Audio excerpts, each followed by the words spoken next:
Hello, welcome back. Jimmy Swaggart, a prominent televangelist and founder of Jimmy Swaggart Ministries, remains in serious condition after suffering a cardiac event. The incident happened on a Sunday morning when he was found unconscious at home. His son, Donnie Swaggart, who is also a pastor, shared an emotional message with their congregation, revealing that his father never regained consciousness. Donnie and another family member arrived at their mother's home just after 8 a.m., where they found Jimmy collapsed. They began chest compressions while waiting for emergency responders.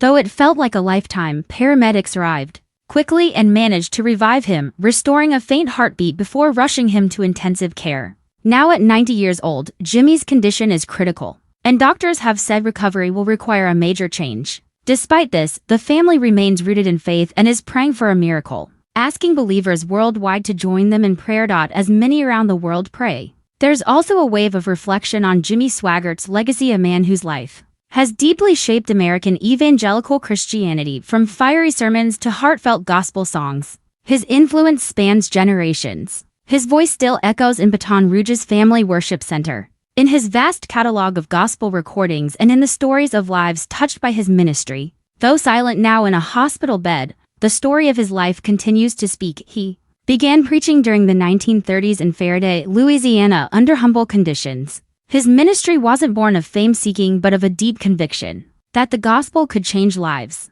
Traveling tirelessly to rural churches and revival tents, Swaggart delivered his message to anyone willing to listen. By the 1970s and 1980s, Jimmy Swaggart had become a household name, with his televised sermons airing on more than 250 stations across the globe. His music brought comfort to the brokenhearted, and his preaching inspired both believers and skeptics alike. He had a distinct, emotional style that made him a standout voice in a crowded religious landscape. Yet, his journey was not without hardship. The late 1980s and early 1990s saw him entangled in scandals that shocked the Christian world. Accusations involving prostitution led to him being defrocked by his denomination, and his public image suffered. Many turned their backs on him, and the media was relentless. But unlike many who disappear in disgrace, Jimmy chose to stay. Though no longer in the spotlight of national TV, he continued preaching from his church. He focused on rebuilding his ministry from the ground up.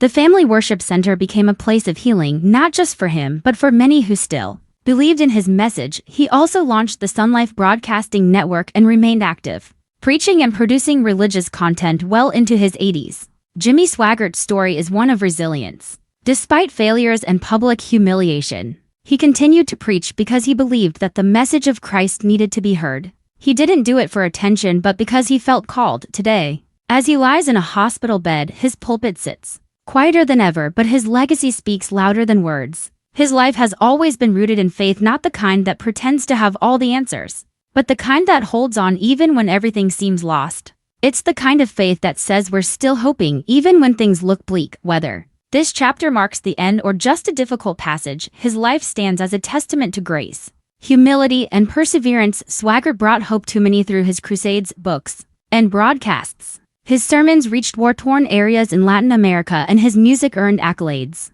including Grammy recognition. His Bible college trained future leaders in faith. Even after being pushed aside by religious institutions, he kept going, embracing a non-denominational path and continuing his mission. Today, the responsibility of leading the ministry rests with Donnie and Gabriel Swaggart, who continue to hold services and keep the message alive. Donnie describes his father as more than a preacher. He is a mentor, a friend, and a father who gave his life to helping people find Christ. The family believes in miracles and asks for continued prayers, trusting that God remains in control. As the world waits and watches, many are taking a moment to look back at the life Jimmy Swaggart lived. It wasn't a perfect life, but it was devoted. He gave everything he had, his voice, his time, and his energy to something bigger than himself. And though the world may eventually turn its attention elsewhere, those who were changed by his ministry will never forget. His most powerful message may not be one spoken from a pulpit, but lived quietly in this moment, a testimony of faith in the face of uncertainty. And for the millions he's touched, that's a message that will never fade.